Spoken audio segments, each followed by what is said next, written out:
Alors que John travaillait, il a été soudainement attaqué par surprise. L'assaillant avait un objectif précis, il a visé directement son cou. John a cru sa dernière heure arriver, mais heureusement, ce n'était qu'une sorte de seringue. Cependant, sa vision s'est rapidement troublée et il s'est évanoui sans même avoir la possibilité de se défendre. Quelques heures plus tard, John a été réveillé par un appel téléphonique. Il ne connaissait pas son interlocuteur, pourtant celui-ci a prononcé directement son nom. Plus étrange encore, John s'est rendu compte qu'il était toujours chez lui, parfaitement indemne, et qu'il n'y avait même aucun signe de cambriolage dans la maison. John a vite compris que la cible de l'agresseur n'était pas lui. Il s'est précipité dans la chambre de son fils. Effectivement, son fils avait disparu. À ce moment-là, l'inconnu a envoyé une vidéo à John.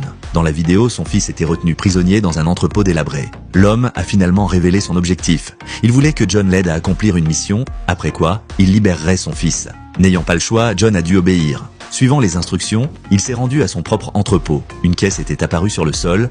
En l'ouvrant, il a découvert un arsenal complet. Non seulement des armes à feu et des munitions, mais aussi un gilet pare-balles équipé d'une caméra. Le plus surprenant, c'est qu'un véhicule blindé était garé dehors. Une fois à bord, John a découvert que l'itinéraire était déjà programmé. Il a conduit jusqu'à la destination, un hôtel de luxe. L'homme lui a expliqué que deux gangs organisaient une cérémonie dans l'hôtel et que sa mission était d'éliminer tout le monde à l'intérieur. Ce n'était pas difficile pour John, car il était un ancien soldat des forces spéciales. Pensant à la sécurité de son fils, John a pris une mitraillette compacte et a fait irruption. Les personnes à l'intérieur étaient déjà ivres, John n'a pas eu beaucoup de mal à accomplir sa mission. Ensuite, il a rapidement quitté les lieux et a exigé que l'homme tienne sa promesse et libère son fils. Mais John ignorait que son interlocuteur était David, un baron de la drogue locale. David avait kidnappé le fils de John uniquement pour l'obliger à éliminer ses concurrents. David a donc rapidement confié une deuxième mission à John, éliminer un baron de la drogue de premier plan. Après quoi, il libérerait certainement son fils. John savait que pour obtenir la libération de son fils, il devait continuer à obéir